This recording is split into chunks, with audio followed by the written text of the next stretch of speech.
primacy versus recency. So it's confirmation bias, and it takes a deliberate, active mind to model the other side. Some people don't model minds very well. They're just not good at that, right? They have no theory of mind. Maybe they lack empathy themselves. Imagine the worst sort of client you've ever seen, the worst sort of perpetrator you've ever seen, and assume they go to law school and become a family law lawyer and deal with child custody cases. You think those people are on the right side of the case? We have opposition attorneys all the time in the civil realm, and we clearly think that the case is an utter loser, and then we go annihilate them at trial, and it's like they didn't ever know. And you try to settle it, and you're like, why do you believe this? Like, are you not a reasonable person?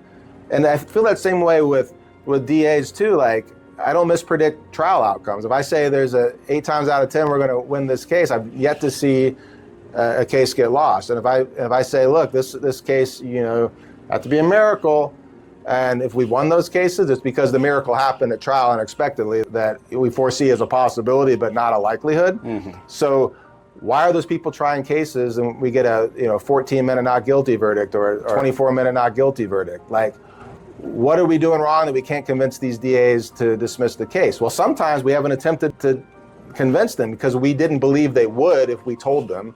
So we've held back our punches, rope-a-doped it, and then once they get worn out, usually after their opening statement and the fireworks begin and cross, you'd think they'd get it. Like if I got a beating like some of the beatings we put down in cases, I'd be like, Your Honor, may I have a moment? I go talk to my cop and be like, I don't think I can good faith can do this case anymore. This person is a fucking liar. And I would move to dismiss the case rather than put this jury through days of watching the whooping. And it's painful for everybody involved. Like, if you know you're gonna lose, like why put a victim through that? And be honest with them.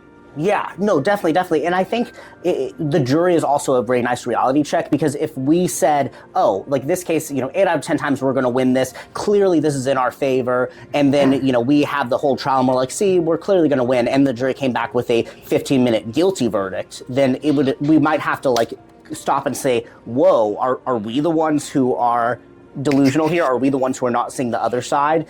So, I feel like it's affirming when you predict that something's going to happen, when you're like, all right, 12 reasonable people are going to see it our way, and then they do. I feel like it's easy to do. All you have to do is be a reasonable person.